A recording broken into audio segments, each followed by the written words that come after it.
तो गाइज मैं हूं आयुष और आप देख रहे हैं रेसल इंडिया। स्वागत है आपका आज के मंडे नाइट रॉ के रिव्यू में। और भाई इस शो से पहले ना मतलब क्या क्या चीजें नहीं हो गई, पूरा ऐसा लग रहा है WWE को जो है एंड मोमेंट पे सब कुछ चेंज करने को जो है आज मिला। और उसकी वजह से जो शो था उसमें काफी सारी दिक्कतें थी जिसके बारे में हम बात करने वाले हैं। और पोल की अगर मैं बात करूं सबसे पहले तो भाई अराउंड 70% से ज्यादा लोग कह रहे हैं कि ये थम्स अप था। कई सारे लोग एवरेज भी कह रहे हैं और काफी कम परसेंटेज है लोगों की जो कि इसको एक थम्स डाउन शो कह रहे हैं। और मैं एग्री करूंगा यहाँ पे एवरेज थम्स अप के बीच में कहीं पे मैं लाई करूंगा और हम डिस्कस करेंगे कि आखिर मेरा ओपिनियन ऐसा क्यों है गाइस। तो फटाफट से आप वीडियो पर लाइक कर दें, जितने ज्यादा लाइक उतना होता है हमारा फायदा। आज के शो पे अनाउंस करा गया था कि ट्रिपल एच आने वाले हैं और ऑब्वियसली ये कोई लंबा प्लान नहीं था। ड्रू मैकिंटायर को कोविड हो चुका है और वो न्यूज मैंने रात को आपके साथ कम्युनिटी टैब पे शेयर करी थी, जो कि बहुत अनफॉर्चुनेट है क्योंकि वो इतना कमाल का परफॉर्मेंस दे रहे हैं हर हफ्ते रॉ के ऊपर और अब उनको 14 दिन के लिए जो है वो दूर रहना पड़ेगा। 2 मंडे नाइट रॉ शायद वो और अभी मिस कर देंगे, जो कि एक बेकार बात है, लेकिन रॉयल रंबल में वो डेफिनेटली आने वाले हैं गाइस। और ट्रिपल एच को काइंड ऑफ रिप्लेसमेंट की तरह डाला गया था क्योंकि आज मंडे नाइट रॉ के कंपटीशन में एक बहुत बड़ी फुटबॉल गेम थी और उसको बैटल करना था काइंड ऑफ रेटिंग्स में और WWE को कोई बड़ा नाम चाहिए था। तो इस चीज के बारे में ज्यादा कंप्लेन नहीं करूंगा कि ट्रिपल एच क्यों आए, वहां पे रीजन क्या था। इनफैक्ट WWE ने काफी अच्छी सेंस बनाई कि ट्रिपल एच वहां पे क्यों थे और जो भी उनका हमें रैंडी ऑर्टन के साथ सीन देखने को मिला। तो ट्रिपल एच आते हैं, शो में सबका वेलकम करते हैं यहाँ पे मंडे नाइट रॉ के अंदर और रैंडी ऑर्टन आके जो है उनको कन्फ्रंट करते हैं। ऑर्टन कहते हैं भाई देखो तुम हमेशा तो रॉ में आते नहीं, आज आए हो तो कोई बड़ी अनाउंसमेंट लेके आए होगे और तुम जो भी अनाउंसमेंट करोगे ना वो कुछ ऐसी करना जो मुझे बेनिफिट करे। यानी कि अगर मैं रॉयल रंबल में नंबर 30 पे एंट्री हो जाऊं या फिर मुझे तुम अभी WWE चैंपियनशिप हैंड ओवर कर दो क्योंकि ड्रू मैकिंटायर को कोविड हो चुका है। तो ट्रिपल एच यहाँ पे हंसने लग जाते हैं और वो कहते हैं भाई देखो ऐसी कोई अनाउंसमेंट तो मैं नहीं करने वाला, लेकिन ऑर्टन कहते हैं भाई कुछ ऐसा ही बोलना जो कि मेरे बेनिफिट के लिए हो। तो ट्रिपल एच ऑर्टन को याद दिलाते हैं कि किस तरीके से उन्होंने फील्ड को जला दिया और वो कहते हैं मैं बिल्कुल तुमसे एग्री करता हूं, जो भी तुमने उस समय किया मैं होता तो मैं भी वही करता क्योंकि तुम्हारे और WWE चैंपियनशिप के बीच में फील्ड आ रहा है और तुमने उसको जला के खत्म कर दिया, वो एक अच्छी चीज थी। लेकिन रिसेंटली तुम लेजेंड्स को ह्यूमिलिएट कर रहे हो, उनको पंट किक मार रहे हो, उन पर अटैक कर रहे हो, वो एक ऐसी चीज है जो कि मेरे को बिल्कुल भी पसंद नहीं है। तो यहाँ पे बेसिकली गाइस ये जो पूरी सेगमेंट है वो आगे बढ़ती है और ऑर्टन कहते हैं कि क्यों ना आज मैं तुम्हारा ही एग्जांपल बनाऊं एक बार फिर से एज अ लेजेंड और तुम्हें हमेशा हमेशा के लिए यहां से भगा दूं। और ट्रिपल एच कहते हैं देखो भाई मैं यहाँ पे एक कॉर्पोरेट की तरह आया हूं और मैं जो है तुम्हारा चैलेंज एक्सेप्ट नहीं करता हूं। और उसके बाद रैंडी ऑर्टन कहते हैं भाई देखो स्टेफनी तो है घर पे और लगता है तुम अपनी बॉल्स जो है वो स्टेफनी के पर्स में ही छोड़कर आ गए हो। ट्रिपल एच वापस आते हैं रिंग के अंदर, एक पंच लगाते हैं रैंडी ऑर्टन को और ऑर्टन कहते हैं माइक पकड़ के क्या ये एक यस था, मैं इसको एज ए यस कंसीडर करता हूं और मैं तुम्हें चैलेंज करता हूं एक मैच के लिए। तो अभी ये ऑफिशियली चैलेंज एक्सेप्ट नहीं हुआ था इस पॉइंट पे, लेकिन आगे ट्रिपल एच ने डेफिनेटली इसको करा था। तो शो की स्टार्टिंग थी गाइस वो काफी ज्यादा यहाँ पे अच्छी हुई और इन दोनों की तरफ से एक बढ़िया प्रोमो हमें यहाँ पे देखने को मिला।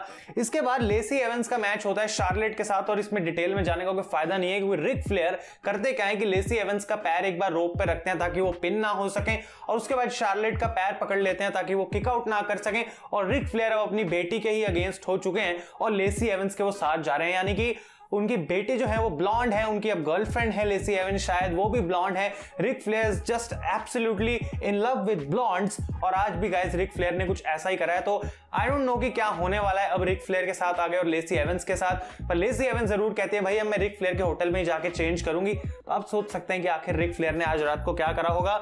इसके बाद गाइस ड्रू मैकिंटायर आते हैं जो कि ऑब्वियसली अपने घर से थे और वो एक वीडियो पे बात करते हैं कि किस तरीके से उनको कोविड हो चुका है और सब लोगों को सेफ रहना चाहिए। वो कहते हैं हम इतने एलीट एथलीट्स हैं और इसके बावजूद अगर ये वायरस हमको हो सकता है तो किसी को भी हो सकता है, तो सारे लोग मास्क पहनो, सोशल डिस्टेंसिंग करो ताकि ये वायरस आगे और ना फैल सके। इसके बाद गाइस जैक्सन राइकर का मैच होता है जेफ हार्डी के साथ और अगर मैं बोलूं जेफ हार्डी लास्ट वीक लड़ रहे थे रैंडी ऑर्टन के साथ, उससे पहले जेफ हार्डी कुछ और ही कर रहे थे, उससे पहले जेफ हार्डी कुछ और ही कर रहे थे। तो आखिर जेफ हार्डी कर क्या रहे हैं WWE में, आई डोंट नो। इससे बेटर तो यही है कि उनका कॉन्ट्रैक्ट खत्म हो जाए और वो AEW के अंदर चले जाए भाई, क्योंकि इतनी बेकार booking it is absolutely crazy भाई। क्योंकि जेफ हार्डी कोई भाई मिड कार्ड का सुपरस्टार नहीं है, he is a main Evander. उनके पास चैंपियनशिप होनी चाहिए, कोई बढ़िया फ्यूड होनी चाहिए और WWE ने बिल्कुल यहाँ पे जो है वो फकअप कर दिया है जेफ हार्डी को। और ये गाइस एक ऐसी मोमेंट थी जब रॉ के अंदर इंटरेस्ट कम होता जा रहा था क्योंकि आगे बहुत सारी खराब चीजें हमें देखने को मिली। तो यहाँ पे जैक्सन राइकर हरा देते हैं हार्डी को पहली बात तो एक रोल अप से, क्योंकि इलायस डिस्ट्रैक्शन करते हैं और जेफ हार्डी उसके बाद माइक लेके कहते हैं इलायस मैं तुम्हें हरा सकता हूं और फिर प्रूव हो जाएगा कि जैक्सन राइकर तुमसे बेटर है। आई मीन व्हाट, अगर जेफ हार्डी एक मैच हारते हैं तो उनको इलायस को हरा के क्या प्रूव करने की जरूरत है ये जेफ हार्डी के कैरेक्टर के लिए बिल्कुल भी यहाँ पे अच्छा नहीं था। और उसके बाद वो इलायस को हरा देते हैं और स्टोरी लाइन जो है पूरी जेफ हार्डी के अराउंड नहीं बल्कि इलायस और जैक्सन राइकर के अराउंड बिल्ड करी जा रही है, और तब भी दोनों का उस चीज से कोई फायदा नहीं हो रहा। ये चीज मैं आपको डेफिनेटली बता सकता हूं, ये मुझे बिल्कुल नहीं पसंद आया। इसके बाद गाइस हमें एक टैग टीम मैच देखने को मिलता है, Sheamus and Keith Lee against John Morrison and the Miz. ये चैलेंज इन्होंने बैक स्टेज करा था और यहाँ पे बेसिकली शेमस और कीथ ली की जो फ्रेंडशिप है वो बननी शुरू हो गई है। ये पहले एनिमीज थे काइंड ऑफ, अब एक साथ आ रहे हैं और ये मैच यहाँ पे जीत भी जाते हैं। एंडिंग में शेमस टैग इन करते हैं कीथ ली को out of nowhere. Keith Lee हंसने लग जाते हैं क्योंकि प्रीवियस वीक्स में उन्होंने ऐसा शेमस के साथ करा है, और शेमस यहाँ पे मॉरिसन को एक ब्रोक किक लगाते हैं और उन्हें यहाँ पे पिन कर देते हैं। तो यहाँ पे हमें देखने को मिला कि जॉन मॉरिसन एक बार फिर से पिन लेते हैं। मिज को WWE हमेशा प्रोटेक्ट करती है, मिज के पास मनी इन द बैंक है, उसके साथ भी कुछ नहीं हो रहा है, तो आखिर WWE चाहती क्या है? मेरा सवाल यह है कि आखिर WWE यहाँ पे चाहती क्या है। और इसके बाद तो गाइस एक और ही अजीब सी चीज होती है कि कीथ ली का ये मैच खत्म होता है, वो शेमस के साथ सेलिब्रेट कर रहे होते हैं। ट्रिपल एच के पास हम जाते हैं बैक स्टेज, वो अपने प्रोमो में यहाँ पे एक्सेप्ट करते हैं रैंडी ऑर्टन का चैलेंज। वो कहते हैं देखो मैं आया तो एज अ कॉर्पोरेट था, लेकिन अगर रैंडी ऑर्टन चाहता है कि इतना ज्यादा वो मेरे से रिंग में एक बार लड़े और उसको एक फाइट चाहिए, then I am going to accept. और मैं उन सभी लेजेंड्स के लिए यहाँ पे लड़ने वाला हूँ जिसके साथ रैंडी ऑर्टन ने गलत करा है पिछले कुछ हफ्तों में। तो ये प्रोमो होता है, इसके बाद वापस हम रिंग में जाते हैं और कीथ ली और शेमस जो है वो आपस में बहसना शुरू कर रहे हैं और इन दोनों का फिर आपस में मैच शुरू हो जाता है। मतलब WWE जब स्क्रिप्ट बना रही थी रॉ की तो उनके पास 3 घंटे थे, उनको इस शो को किसी तरीके से भरना था। एक मैच से दूसरा, दूसरे से तीसरा वो बनाए जा रहे हैं। जैसे जेफ हार्डी के 2 मैच हमें देखने को मिले, यही सेम चीज यहाँ पे कीथ ली और शेमस के साथ भी हुई, यही सेम चीज आगे MVP और मैट रिडल के साथ भी हमें देखने को मिली। मतलब क्रिएटिव राइटर इतने सारे हैं, विंस मैकमैन है, ब्रूस प्रिचर्ड है, इतने सारे लोग हैं बैकस्टेज, ट्रिपल एच भी कहीं ना कहीं इनपुट देते हैं। क्या इनसे 3 घंटे का शो एक फ्लो में नहीं बुक करा जाता? मतलब इतनी सारी चीजें जो है वो रिपीट क्यों हमें देखने को मिलती हैं कि मैंने एक सुपरस्टार का मैच देख लिया, उसके बाद एक और, फिर एक और, फिर एक और। I really don't like this. जबकि ये मैच काफी अच्छा था और ये बात गाइज मैं डेफिनेटली यहाँ पे एडमिट करूंगा कि ये मैच बहुत अच्छा था कीथ ली और शेमस के बीच में, लेकिन या तो ये सिंगल्स मैच होता है या फिर टैग टीम मैच होता, बस टाइम फिलर था। और यहाँ पे एक अच्छे मैच के बाद गाइज हमें देखने को मिलता है कि कीथ ली ने शेमस को हरा दिया और मैच के बाद भी इनके बीच में स्पोर्ट्समैनशिप थी, दोनों आपस में गले मिल रहे थे। तो एक जो इंफॉर्मेशन का पॉइंट हमें यहाँ से लेना चाहिए वो ये कि अब कीथ ली और शेमस फ्रेंड्स हैं फिलहाल तो, और वो कुछ ना कुछ शायद आगे एक साथ कर सकते हैं, maybe as a tag team also. इसके बाद गाइज हमें देखने को मिलता है कि ड्रू मैकिंटायर एक बार फिर से कैमरे पे आते हैं और उन्होंने यहाँ पे गोल्डबर्ग का चैलेंज एक्सेप्ट कर लिया फॉर रॉयल रंबल, और वो कहते हैं मैं तब तक सही हो जाऊंगा। एंड गोल्डबर्ग की भाषा में अगर मैं बोलूं देन ही इज नेक्स्ट। तो यहाँ पे ड्रू मैकिंटायर वर्सेस गोल्डबर्ग का मैच कुछ नहीं ऐसा हो रहा कि टाइटल रिलिंक्विश हो जाएगा या फिर ड्रू मैकिंटायर नहीं आ पाएंगे।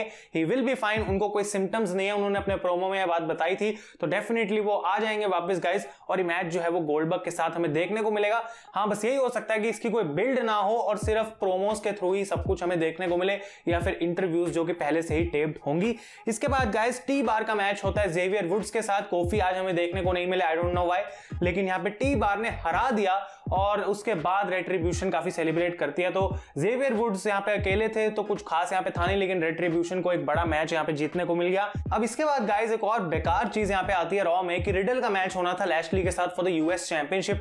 अब मुझे नहीं पता कि ये मैच पहले से अनाउंस था या फिर नहीं, लेकिन मैं बहुत हफ्तों से कह रहा था कि रिडल को एक मौका मिलेगा, तो मैं इंटरेस्टेड था यहाँ पे कि हाँ एक अच्छा मैच देखने को मिल सकता है। लेकिन हुआ क्या कि सिर्फ 2-3 मिनट में आई थिंक बहुत ही जल्दी यहाँ पे बॉबी लैशली टैप आउट करा देते हैं रिडल को। ऐसा भी नहीं है कोई डिस्क्वालिफिकेशन थी या फिर कुछ, एक्चुअली में टैप आउट करा के नीचा दिखा दिया भाई रिडल को कि तुम नहीं जीत सकते, ये था तुम्हारा मौका और तुम हो यहाँ पे डेड। मतलब रिडल को भाई कुछ तो तुम करो। वो बैक स्टेज नमूनों वाली सेगमेंट कर रहे हैं यहाँ पे लूचा हाउस पार्टी के साथ, पता नहीं क्या कर रहे हैं। I think the best thing for Riddle right now is to go back to NXT, पर उन्होंने वो नया कॉन्ट्रैक्ट साइन कर लिया है तो डेफिनेटली वो पैसों के लिए इस समय कर रहे हैं जो भी कर रहे हैं, तो वो एक अच्छी बात है उनके लिए, उसमें कुछ गलत नहीं है। लेकिन विंस मैकमैन को सोचना चाहिए कि भाई उनके हाथों में इतना बड़ा स्टार है and he is absolutely wasting him. तो यहाँ पे Sheamus, John Morrison, Jeff Hardy, उसके बाद रिडल, एक ही शो पे इतने सारे स्टार्स को बर्बाद होते हुए भाई अगर कोई देखता है और फिर कहता है थम्स अप बेबी, और ऐसा नहीं होता भाई। तो ये सारी चीजें हैं जो हमें देखनी चाहिए और मैं यही बोलूंगा एज अ रिव्यूअर कि भाई अगर मैं एक शो को रेटिंग दे रहा हूं या रिव्यू कर रहा हूं तो मैं उसको मिनट 1 से मिनट लास्ट तक देखूंगा। ऐसा नहीं फर्स्ट सेगमेंट अच्छी थी, लास्ट सेगमेंट अच्छी थी, बीच में एक मैच अच्छा था, thumbs up Monday night raw.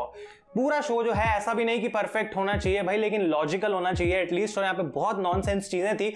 Match हार गए मैट रिडल और उसके बाद इतने बुरे तरीके से हारने के बाद वो कहते हैं देखो भले ही मैं लैशली तुम्हें नहीं हरा पाया, MVP मैं तुम्हें जरूर हराऊंगा। आई मीन व्हाट, आखिर क्यों ऐसा मैच रिडल कर रहे हैं भाई? मतलब खुद सोच के देखो, एमवीपी को वो चैलेंज करते हैं और यहाँ पे एक बार फिर से मैच डिस्क्वालिफिकेशन में खत्म होता है क्योंकि लैशली फिर से आते हैं और रिडल को बुरे तरीके से अटैक कर देते हैं।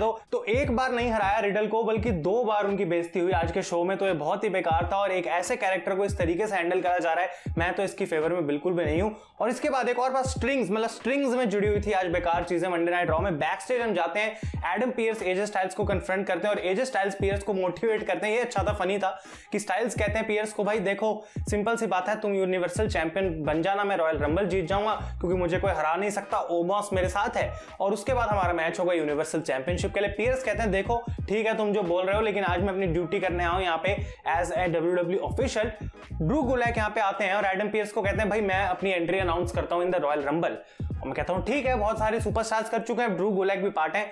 एडम पियर्स कहते हैं भाई रॉयल रंबल में सिर्फ 30 स्पॉट होते हैं, 30 स्पॉट होते हैं और कोई भी ऐसे इस मैच के अंदर नहीं घुस सकता, कोई भी ऐसा नहीं कर सकता। अगर तुम्हें इस मैच का पार्ट बनना है तो तुम्हें उसके लिए क्वालिफाई करना पड़ेगा। अब अगर मैं WWE रॉ और स्मैकडाउन देख रहा हूं पिछले कुछ हफ्तों से, क्या किसी ने भी एक्चुअली में क्वालिफाई करा है रॉयल रंबल के लिए?